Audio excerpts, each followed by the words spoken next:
The Phantom Tollbooth by Norton Juster. Chapter 1. Milo. There once was a boy named Milo who didn't know what to do with himself. Not just sometimes, but always.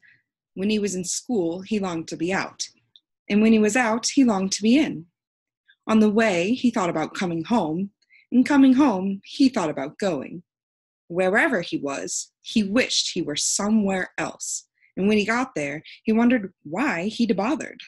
Nothing really interested him, least of all the things that should have. "It seems to me that almost everything is a waste of time," he remarked one day as he walked dejectedly home from school.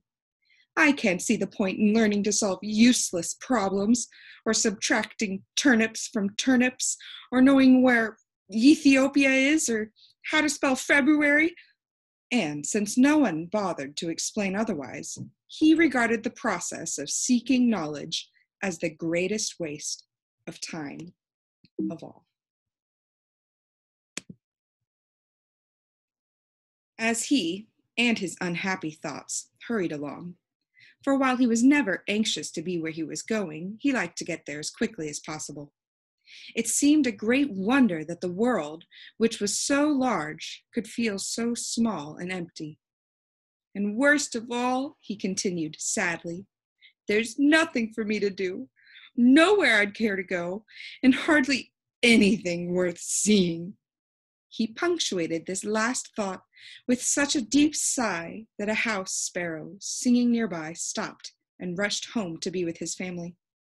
Without stopping or looking up, Milo dashed past the buildings and busy shops that lined the street, and in a few minutes reached home, dashed through the lobby, hopped on to the elevator, 2, 3, 4, 5, 6, 7, 8, and off again, opened the apartment door, rushed into his room, flopped dejectedly into a chair, and grumbled softly, "Another long afternoon." He looked glumly at all the things he owned, the books that were too much trouble to read, the tools he'd never learned to use, the small electric automobile he hadn't driven in months, or was it years, and the hundreds of other games and toys and bats and balls and bits and pieces scattered around him. And then, to one side of the room, just next to the phonograph, he noticed something he had certainly never seen before.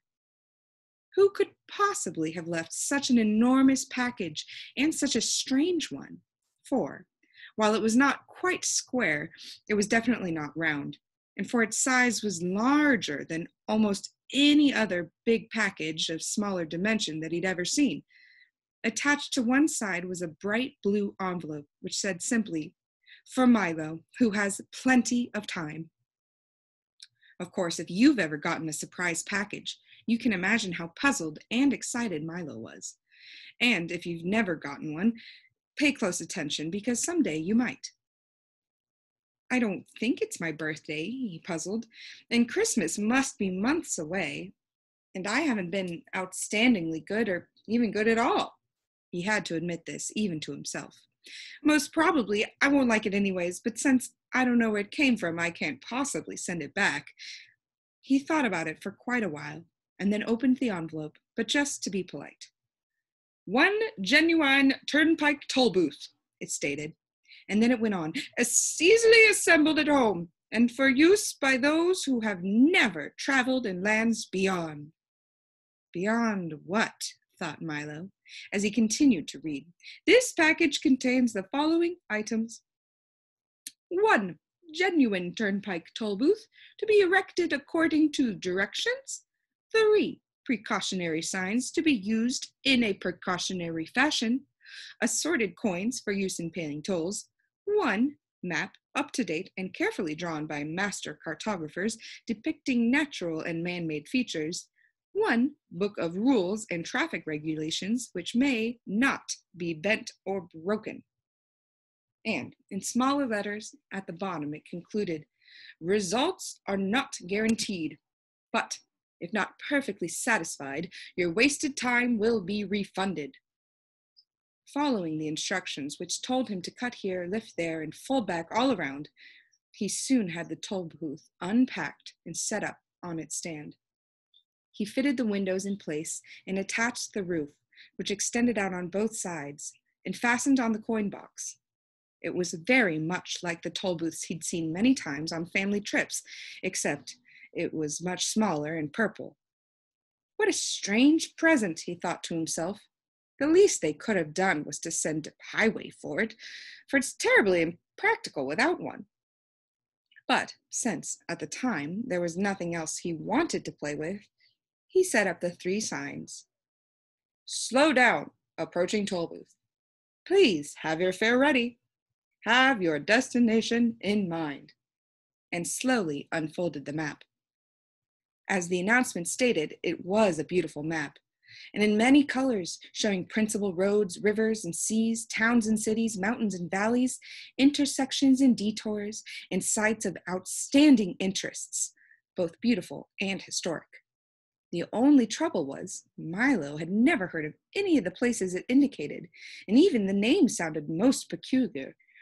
I don't think there really is such a country, he concluded, after studying it carefully.